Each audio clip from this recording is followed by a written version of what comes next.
नमस्कार साथियों, स्वागत है आप सभी का हमारे स्टडी प्लेटफॉर्म जीके एजुकेशन में। आज का ये वीडियो एक वीडियो नहीं बल्कि आपके हौसले को जगाने का एक जरिया है। इस वीडियो में हम कवर करेंगे टॉप 100 क्वेश्चंस। तो वीडियो के अंत तक जरूर बने रहें और वीडियो को अपने दोस्तों के पास शेयर कर दें। और चैनल पर जो लोग नए हैं वो चैनल को लाइक और सब्सक्राइब जरूर कर दें, जिससे कि आने वाली हर वीडियो का नोटिफिकेशन आपको मिल सके। तो दोस्तों, देर न करते हुए शुरू करते हैं अपने पहले प्रश्न के साथ। आज का हमारा पहला प्रश्न है, संविधान सभा के अस्थायी अध्यक्ष कौन थे? बताइए, संविधान सभा के अस्थायी अध्यक्ष कौन थे? तो यहाँ आपका सही उत्तर रहता है option B, doctor Rajendra Prasad. जो संविधान सभा के अस्थायी अध्यक्ष हैं वो डॉक्टर राजेंद्र प्रसाद हैं। अगला प्रश्न देखते हैं। अगला प्रश्न है, मौलिक अधिकार किस भाग में वर्णित है? बताइए। तो यहाँ आपका सही उत्तर रहता है ऑप्शन बी, भाग 3। अगला प्रश्न देखते हैं। हमारा अगला प्रश्न है, नीति निर्देशक तत्व किस भाग में वर्णित है? बताइए, नीति निर्देशक तत्व संविधान के किस भाग में वर्णित है? तो यहाँ आपका सही उत्तर रहता है ऑप्शन बी, भाग 4। अगला प्रश्न देखते हैं। अगला प्रश्न है, संविधान संशोधन किस अनुच्छेद में है? बताइए। यहाँ आपका सही उत्तर रहता है ऑप्शन सी, 368। अगले प्रश्न पर चलते हैं। अगला प्रश्न है, राष्ट्रपति का निर्वाचन कौन करता है? बताइए, राष्ट्रपति का निर्वाचन कौन करता है? तो यहाँ पर सही उत्तर रहता है ऑप्शन सी, निर्वाचक मंडल। जो राष्ट्रपति का निर्वाचन होता है निर्वाचक मंडल के द्वारा होता है। अगला प्रश्न देखते हैं। अगला प्रश्न है, राज्यपाल की नियुक्ति कौन करता है? बताइए, राज्यपाल की नियुक्ति किसके द्वारा की जाती है? तो यहाँ आपका सही उत्तर रहता है ऑप्शन सी, राष्ट्रपति। अगले प्रश्न पर चलते हैं। अगला सवाल है, समवर्ती सूची किस अनुसूची में है? बताइए, समवर्ती सूची किस अनुसूची में है? तो यहाँ आपका सही उत्तर रहता है ऑप्शन बी, 7वीं अनुसूची। 8वां प्रश्न है, वित्त आयोग का गठन कौन करता है? बताइए, वित्त आयोग का गठन कौन करता है? तो यहाँ आपका सही उत्तर रहता है ऑप्शन बी, राष्ट्रपति। वित्त आयोग का गठन राष्ट्रपति के द्वारा की जाती है। अगला सवाल है, लोकसभा का कार्यकाल कितना होता है? बताइए, लोकसभा का कार्यकाल कितने वर्ष के लिए होता है? तो यहाँ आपका सही उत्तर रहता है ऑप्शन बी, 5 वर्ष के लिए। अगले प्रश्न पर बढ़ते हैं। अगला प्रश्न है, मौलिक कर्तव्य किस भाग में है? बताइए, संविधान के किस भाग में मौलिक कर्तव्य का वर्णन किया गया है? तो यहाँ आपका सही उत्तर रहता है ऑप्शन सी, भाग 4A। अगला प्रश्न है, 1857 की क्रांति जो है उसकी शुरुआत कहाँ से मानी जाती है? बताइए, 1857 की क्रांति की शुरुआत किस शहर से मानी जाती है? तो यहाँ आपका सही उत्तर रहता है option B, option C, Meerut. अगला प्रश्न देखते हैं। अगला प्रश्न है, असहयोग आंदोलन कब शुरू हुआ? तो यहाँ आपका सही उत्तर रहता है ऑप्शन सी, 1920 में। सन 1920 में असहयोग आंदोलन शुरू हुआ था। अगले प्रश्न पर बढ़ते हैं। हमारा अगला सवाल है, भारत छोड़ो आंदोलन कब शुरू हुआ? बताइए, भारत छोड़ो आंदोलन कब शुरू हुआ? तो यहाँ आपका सही उत्तर रहता है ऑप्शन सी, 1942 में। 1942 में भारत छोड़ो आंदोलन शुरू हुआ था। अगला प्रश्न देखते हैं। अगला प्रश्न है, बंगाल का विभाजन कब हुआ? बताइए, बंगाल का विभाजन कब हुआ था? तो यहाँ आपका सही उत्तर रहता है ऑप्शन बी, 1905 ईस्वी में। दोस्तों, वीडियो पसंद आ रही हो तो कृपया करके वीडियो को लाइक और सब्सक्राइब कर दीजिए। अगला प्रश्न देखते हैं। अगला प्रश्न है, त्रिपिटक की भाषा क्या है? बताइए, त्रिपिटक की भाषा क्या है? तो यहाँ आपका सही उत्तर रहता है ऑप्शन बी, पाली। अगले प्रश्न पर चलते हैं। अगला प्रश्न है, कथक नृत्य किस राज्य से संबंधित है? जो कथक नृत्य है वो किस राज्य से संबंधित है? बताइए। तो यहाँ आपका सही उत्तर रहता है ऑप्शन बी, उत्तर प्रदेश। अगला प्रश्न देखते हैं। अगला प्रश्न है, वेदों की संख्या कितनी है? बताइए, वेदों की संख्या कितनी है? तो यहाँ आपका सही उत्तर रहता है ऑप्शन बी, 4। जो वेदों की संख्या है वो 4 है। अगला प्रश्न देखते हैं। अगला प्रश्न है, अजंता की गुफा किस राज्य में है? बताइए, अजंता की गुफा किस राज्य में है? तो यहाँ आपका सही उत्तर रहता है ऑप्शन बी, महाराष्ट्र। जो अजंता की गुफा है वो महाराष्ट्र राज्य में स्थित है। अगला प्रश्न देखते हैं। हमारा अगला प्रश्न है, भरतनाट्यम किस राज्य का नृत्य है? बताइए, भरतनाट्यम है वो किस राज्य का नृत्य है? तो यहाँ आपका सही उत्तर रहता है ऑप्शन बी, तमिलनाडु। अगले प्रश्न पर बढ़ते हैं। हमारा अगला प्रश्न है, भारत की सबसे लंबी नदी कौन सी है? ये सबको मालूम होगा कि भारत की सबसे लंबी नदी कौन है, तो यहाँ आपका सही उत्तर जाता है ऑप्शन ए गंगा। अगला प्रश्न देखते हैं। अगला प्रश्न है थार मरुस्थल किस राज्य में है? जो थार मरुस्थल है वो किस राज्य में है? तो यहाँ आपका सही उत्तर जाता है ऑप्शन बी राजस्थान। राजस्थान में थार का मरुस्थल स्थित है। अगला सवाल देखते हैं। अगला सवाल है गंगा का उद्गम कहाँ से है? बताइए, जो गंगा नदी है उसका उद्गम स्थल कहाँ से है, अर्थात गंगा नदी की शुरुआत कहाँ से होती है? तो यहाँ पर सही उत्तर हो जाता है गंगोत्री। अगला प्रश्न देखते हैं। अगला प्रश्न है भारत का सबसे बड़ा पठार कौन सा है? बताइए, भारत का सबसे बड़ा पठार कौन सा है? तो यहाँ आपका सही उत्तर हो जाता है ऑप्शन सी दक्कन का पठार। ठीक है, अगला प्रश्न देखते हैं। हमारा अगला प्रश्न है भारत का सबसे बड़ा डेल्टा कौन सा है?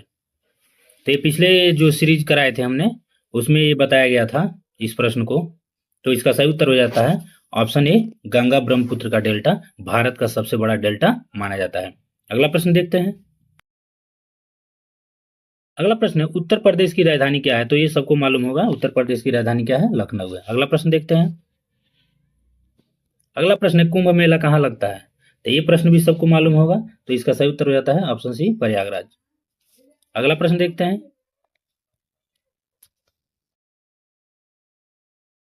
अगला प्रश्न है यूपी का राजकीय पशु कौन सा है? बताइए, यूपी का राजकीय पशु कौन सा है?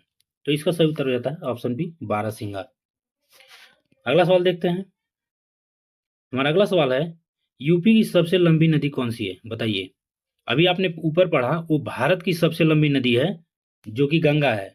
अब आपको बताना है कि यूपी की सबसे लंबी नदी कौन सी है?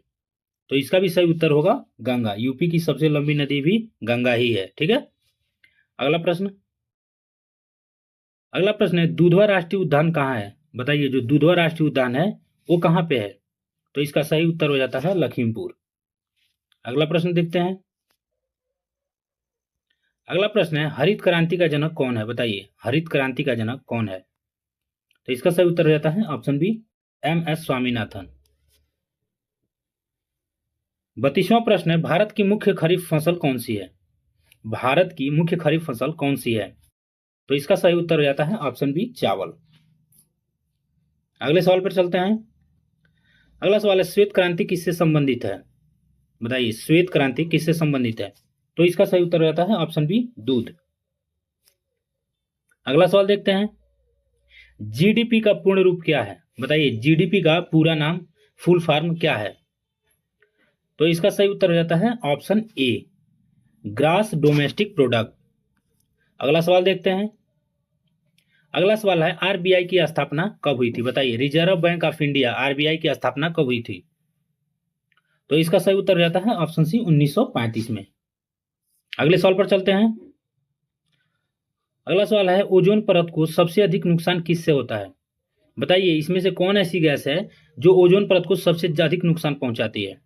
तो इसका सही उत्तर हो जाता है ऑप्शन सी क्लोरोफ्लोरोकार्बन CFC। अगला प्रश्न देखते हैं।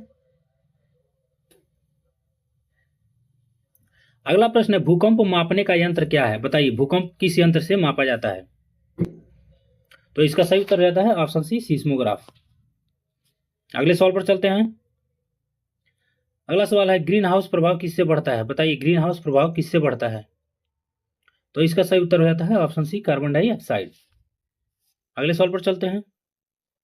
हमारा अगला सवाल है चक्रवात का कारण क्या है? जो चक्रवात आता है उसका मुख्य कारण क्या है?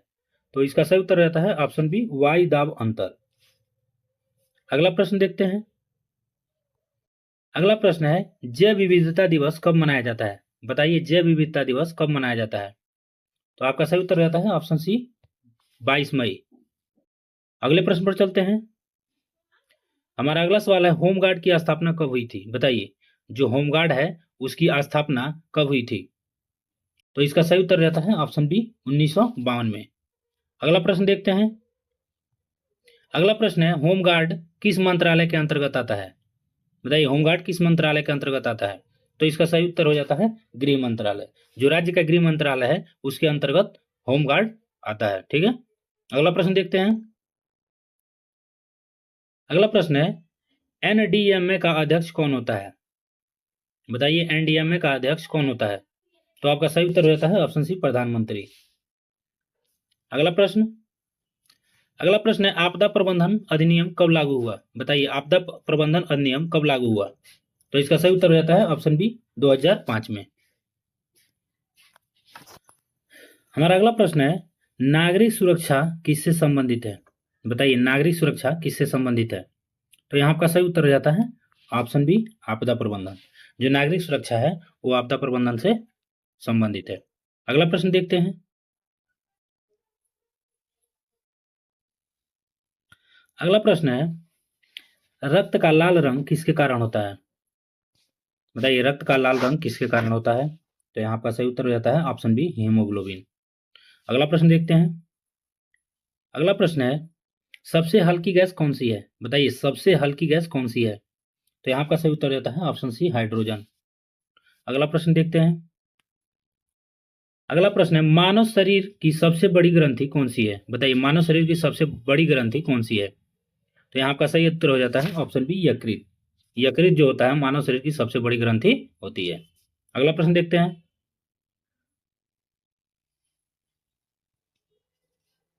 अगला प्रश्न है प्रकाश संश्लेषण कहाँ होता है? बताइए प्रकाश संश्लेषण कहाँ होता है? तो यहाँ आपका सही उत्तर हो जाता है ऑप्शन सी क्लोरोप्लास्ट। अगला प्रश्न है डीएनए की संरचना किसने बताई? बताइए डीएनए की संरचना किसने बताई? तो आपका सही उत्तर रहता है ऑप्शन बी वाटसन क्रिक ने। अगला प्रश्न देखते हैं। अगला प्रश्न है G20 का मुख्यालय कहाँ है? बताइए G20 का मुख्यालय कहाँ पर है? तो इसका सही उत्तर हो जाता है ऑप्शन सी रोम में। अगला प्रश्न है संयुक्त राष्ट्र की स्थापना कब हुई थी? बताइए संयुक्त राष्ट्र संघ की स्थापना कब हुई थी? तो इसका सही उत्तर हो जाता है ऑप्शन बी 1945 में। अगला प्रश्न देखते हैं। अगला प्रश्न है WHO का मुख्यालय कहाँ पे है? बताइए WHO का मुख्यालय कहाँ पे है? तो इसका सही उत्तर हो जाता है ऑप्शन सी जिनेवा। अगले सवाल पर चलते हैं। अगला सवाल है भारत का पहला CDS कौन है था? बताइए भारत का पहला CDS कौन था? तो इसका सही उत्तर हो जाता है ऑप्शन बी बिपिन रावत। अगले सवाल पर चलते हैं। अगला सवाल है भारत का पहला अंतरिक्ष यात्री कौन था? भारत का पहला अंतरिक्ष यात्री कौन था? तो इसका सही उत्तर हो जाता है ऑप्शन बी राकेश शर्मा। अगले सवाल पर चलते हैं। अगला सवाल है राष्ट्रीय मानवाधिकार आयोग की स्थापना किस वर्ष हुई थी? बताइए राष्ट्रीय मानवाधिकार आयोग की स्थापना कब हुई थी? तो इसका सही उत्तर हो जाता है ऑप्शन डी 1993। अगला प्रश्न है भारत का पहला परमाणु परीक्षण कहाँ हुआ था? बताइए भारत का पहला परमाणु परीक्षण कहाँ हुआ था? तो इसका सही उत्तर हो जाता है ऑप्शन ए पोखरण। अगले सवाल पर चलते हैं। अगला सवाल है भारतीय संविधान कब लागू हुआ था? बताइए जो भारत का संविधान था वो कब लागू हुआ था? तो यहाँ आपका सही उत्तर हो जाता है ऑप्शन सी 26 जनवरी 1950 को। अगला प्रश्न हमारा अगला प्रश्न है योजना आयोग का पहला अध्यक्ष कौन था? बताइए योजना आयोग का पहला अध्यक्ष कौन था? तो यहाँ आपका सही उत्तर हो जाता है ऑप्शन बी पंडित जवाहरलाल नेहरू। अगले सवाल पर चलते हैं। अगला सवाल है 8वीं अनुसूची में कुल कितनी भाषाएं हैं? बताइए 8वीं अनुसूची में कितनी भाषाएं हैं? तो यहाँ आपका सही उत्तर हो जाता है ऑप्शन डी 22 भाषाएं। अगला सवाल देखते हैं। अगला सवाल है भारत का सबसे ऊंचा युद्ध क्षेत्र कौन सा है? बताइए भारत का सबसे ऊंचा युद्ध क्षेत्र कौन सा है? तो आपका सही उत्तर हो जाता है ऑप्शन सी सियाचिन। अगला प्रश्न है श्वेत क्रांति किससे संबंधित है? बताइए श्वेत क्रांति किससे संबंधित है? तो इसका सही उत्तर हो जाता है ऑप्शन बी दुग्ध उत्पादन से। अगला प्रश्न देखते हैं। अगला प्रश्न है ब्लू फ्लैग प्रमाणन किससे दिया जाता है? बताइए ब्लू फ्लैग प्रमाणन किससे दिया जाता है? तो इसका सही उत्तर हो जाता है समुद्र तटों को। अगला प्रश्न देखते हैं। अगला प्रश्न है INS विक्रांत क्या है? बताइए INS विक्रांत क्या है? तो इसका सही उत्तर हो जाता है ऑप्शन डी विमान वाहक पोत। अगला सवाल है संविधान सभा की पहली बैठक कब हुई थी? बताइए संविधान सभा की पहली बैठक कब हुई थी? तो आपका सही उत्तर हो जाता है ऑप्शन बी 9 दिसंबर 1946 को। अगला सवाल, अगला सवाल है राज्यसभा को अस्थायी सदन क्यों कहा जाता है? बताइए राज्यसभा को अस्थायी सदन क्यों कहा जाता है?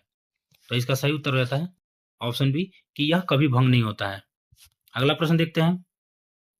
अगला प्रश्न है भारत का चुनाव आयोग किस प्रकार की संस्था है? बताइए भारत का चुनाव आयोग किस प्रकार की संस्था है? तो इसका ऑप्शन हो जाता है बी संवैधानिक। अगले प्रश्न पर चलते हैं। अगला प्रश्न, नीति आयोग का गठन कब हुआ था? बताइए नीति आयोग का गठन कब हुआ था? तो इसका सही उत्तर रहता है ऑप्शन सी 2015। अगला प्रश्न देखते हैं। हमारा अगला प्रश्न है हरित हाइड्रोजन किससे संबंधित है? बताइए हरित हाइड्रोजन किससे संबंधित है? तो इसका सही उत्तर रहता है ऑप्शन सी स्वच्छ ईंधन। अगला प्रश्न है भारत में दक्षिण पश्चिम मानसून कब आता है? बताइए दोस्तों भारत में दक्षिण पश्चिम मानसून कब आता है? तो इसका सही उत्तर रहता है ऑप्शन बी मई और जून में। अगला प्रश्न, क्योटो प्रोटोकॉल किससे संबंधित है? तो इसका सही उत्तर रहता है ऑप्शन बी जलवायु परिवर्तन। अगला प्रश्न, हमारा अगला प्रश्न है ओजोन दिवस कब मनाया जाता है?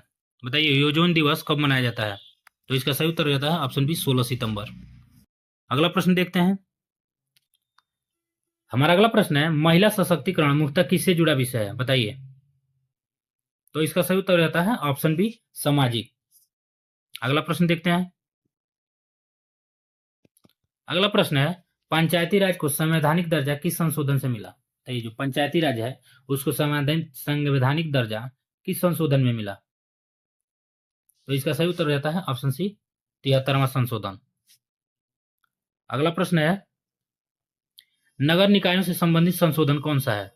बताइए नगर निकायों से संबंधित संशोधन कौन सा है? तो इसका सही उत्तर रहता है ऑप्शन सी 74वां। अगला प्रश्न है बाल तस्करी रोकने से संबंधित अभियान कौन सा है? तो इसका सही उत्तर रहता है ऑप्शन ए ऑपरेशन स्माइल। अगला प्रश्न है नक्सलवाद से निपटने के लिए चलाया गया अभियान कौन सा है? बताइए नक्सलवाद से निपटने के लिए चलाया गया अभियान कौन सा है? तो इसका सही उत्तर रहता है option B Operation Green Hunt. अगला प्रश्न देखते हैं। अगला प्रश्न है साइबर अपराध से संबंधित कानून कौन सा है? बताइए साइबर अपराध से संबंधित कानून कौन सा है? तो इसका सही उत्तर रहता है ऑप्शन सी आईटी एक्ट। अगला प्रश्न है भारत में जनगणना कितने वर्षों में होती है? बताइए भारत में जनगणना कितने वर्षों के बाद होती है? तो इसका सही उत्तर रहता है ऑप्शन सी 10 वर्ष। अगला प्रश्न है भारत की राष्ट्रीय मुद्रा क्या है? बताइए। ये सबको पता होगा भारत की राष्ट्रीय मुद्रा क्या है? रुपया। ऑप्शन बी सही हो जाता है। अगला प्रश्न देखते हैं। आरबीआई के गवर्नर की नियुक्ति कौन करता है? बताइए रिजर्व बैंक ऑफ इंडिया जो है उसके गवर्नर की नियुक्ति कौन करता है? तो यहाँ आपका सही उत्तर रहता है ऑप्शन सी केंद्र सरकार। अगला प्रश्न देखते हैं। अगला प्रश्न है यूपीएससी किस प्रकार की संस्था है? बताइए जो यूपीएससी है वो किस प्रकार की संस्था है? तो इसका सही उत्तर रहता है ऑप्शन बी संवैधानिक संस्था। अगला प्रश्न है राष्ट्रपति शासन किस अनुच्छेद में वर्णित है? बताइए जो राष्ट्रपति शासन होता है वो संविधान के किस अनुच्छेद में वर्णित है? तो इसका सही उत्तर रहता है ऑप्शन बी अनुच्छेद 356। अगला प्रश्न देखते हैं। अगला प्रश्न है वित्तीय आपातकाल किस अनुच्छेद में वर्णित है? बताइए जो वित्तीय आपातकाल होता है वो संविधान के किस अनुच्छेद में वर्णित है? तो इसका सही उत्तर रहता है ऑप्शन डी 360। अगला प्रश्न देखते हैं। अगला प्रश्न है राष्ट्रीय आपातकाल किस अनुच्छेद में वर्णित है? तो इसका सही उत्तर रहता है ऑप्शन बी 352।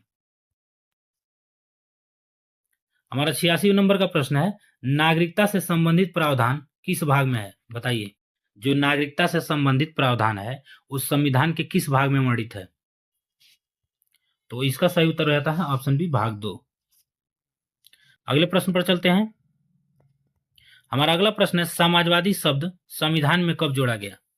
बताइए समाजवादी शब्द संविधान में कब जोड़ा गया? तो इसका सही उत्तर रहता है ऑप्शन सी 1976 ईस्वी में। अगले प्रश्न को देखते हैं। अगला प्रश्न है धर्मनिरपेक्ष शब्द किस संशोधन से जोड़ा गया? बताइए जो धर्मनिरपेक्ष शब्द है संविधान के किस संशोधन से जोड़ा गया? तो इसका सही उत्तर रहता है ऑप्शन सी 42वां संविधान संशोधन में धर्मनिरपेक्ष शब्द को जोड़ा गया।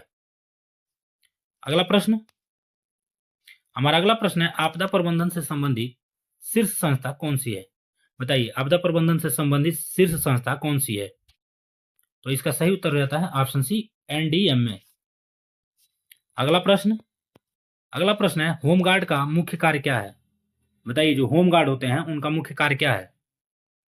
तो इसका सही उत्तर हो जाता है ऑप्शन सी, आंतरिक सुरक्षा व आपदा सहायता। अगला प्रश्न है पर्यावरण संरक्षण से संबंधित अनुच्छेद कौन सा है? बताइए, पर्यावरण संरक्षण से संबंधित अनुच्छेद कौन सा है? तो यहाँ का सही उत्तर रहता है ऑप्शन ए, 48A। अगले प्रश्न पर चलते हैं। अगला प्रश्न है मौलिक कर्तव्य किस अनुच्छेद में है? बताइए, मौलिक कर्तव्य किस अनुच्छेद में है? तो यहाँ का सही उत्तर रहता है ऑप्शन सी, 51A। अगले प्रश्न को देखते हैं। हमारा अगला प्रश्न है क्षेत्रफल के अनुसार भारत का विश्व में कौन सा स्थान है? बताइए, क्षेत्रफल के अनुसार भारत का विश्व में कौन सा स्थान है? तो इसका सही उत्तर रहता है ऑप्शन सी, 7वां। अगला प्रश्न है जनसंख्या के अनुसार भारत का विश्व में कौन सा स्थान है? तो यहां सही उत्तर रहता है ऑप्शन ए, प्रथम।